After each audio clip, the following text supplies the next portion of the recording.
നമുക്കുണ്ടല്ലോ അടിപൊളി രുചിയിൽ ബ്രെഡിനും ബ്രേക്ക്ഫാസ്റ്റിനൊക്കെ കൂട്ടാൻ പറ്റിയ നല്ല അടിപൊളി ബീഫ് സ്റ്റൂ കണ്ടാലോ. അപ്പോൾ അതിന് നമ്മൾ ഒരു ഉരുളിയിൽ കുറച്ച് നെയ്യ് ഒഴിച്ചു കൊടുക്കുന്നുണ്ട് കേട്ടോ. ആ നെയ്യിലേക്ക് കുറച്ച് സ്പൈസസ് ആയ കറുവപ്പട്ട, ഏലക്കായ, പിന്നെ നമ്മൾ ഗ്രാമ്പൊക്കെ ഇട്ട് കൊടുക്കുക കേട്ടോ. എന്നിട്ട് അതൊന്ന് മൂത്തുന്ന ശേഷം ഒരു 4-5 സവാള അരിഞ്ഞതും ഒരു 2-3 പച്ചമുളകും ഇട്ട് കൊടുക്കുക കേട്ടോ. നന്നായിട്ട് അത് മിക്സ് ചെയ്തിട്ട് നന്നായിട്ട് വാട്ടിയെടുക്കണേ. ഞാൻ കുറച്ച് വെള്ളത്തിലൊക്കെ കാണിക്കുന്നുണ്ട് കേട്ടോ. നമ്മുടെ ബീഫ് വേവിച്ച നെയ്യൊക്കെ ഇട്ട് കൊടുക്കണ്ടേ.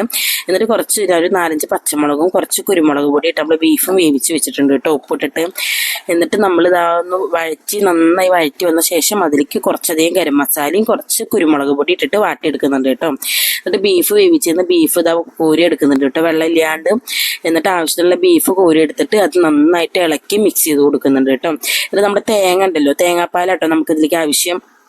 എന്നിട്ടുണ്ടല്ലോ നമ്മൾ അതൊന്ന് മിക്സ് ചെയ്ത ശേഷം നമ്മുടെ ഉരുളക്കിഴങ്ങും ക്യാരറ്റും അത് പീസാക്കി അരിഞ്ഞതും ഇട്ട് കൊടുക്കുന്നുണ്ട് കേട്ടോ.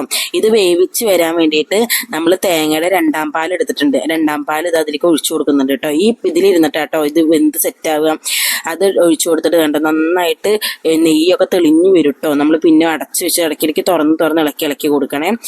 നെയ്യൊക്കെ തെളിഞ്ഞു വരുമ്പോൾ നമ്മളിതാ കുറച്ച് കോൺഫ്ലവർ പൊടി കലക്കിയെടുക്കുന്നുണ്ട്. എന്തിനാന്ന് പറയാം, കുറച്ച് കട്ടിക്ക് വേണ്ടിയിട്ടാട്ടോ. എന്നിട്ട് അതിലേക്ക് ഇത് 2ാം പാലും കൂടെ ഒഴിച്ചു കൊടുക്കുന്നുണ്ട് കേട്ടോ. എന്നിട്ട് ഇതാ കുറച്ച് നെയ്യ് ഒഴിച്ചിട്ട് അതിലേക്ക് അണ്ടിപ്പരിപ്പ് മുന്തിരി നമ്മൾ വറുത്ത് കോരണേ. എന്നിട്ട് നമ്മുടെ കോൺഫ്ലവർ പൊടി കലക്കി വെച്ചതുണ്ടല്ലോ അതും കൂടി ഒഴിച്ചു കൊടുക്കുക കേട്ടോ. വളരെ എളുപ്പമാട്ടോ നമ്മുടെ ബീഫ് സ്റ്റൂ ഉണ്ടാക്കാനും. എന്നിട്ട് നന്നായിട്ട് ഇളക്കി കൊടുത്ത ശേഷം നന്നായിട്ട് ഇളക്കി കൊടുക്കണേ. വേണ്ട ഒരുവിധം കോൺഫ്ലവർ പൊടി ഇട്ട് കൊടുത്തിട്ട് കുറച്ച് നേരം കഴിഞ്ഞാൽ അത് നല്ല കട്ടി വരും കേട്ടോ.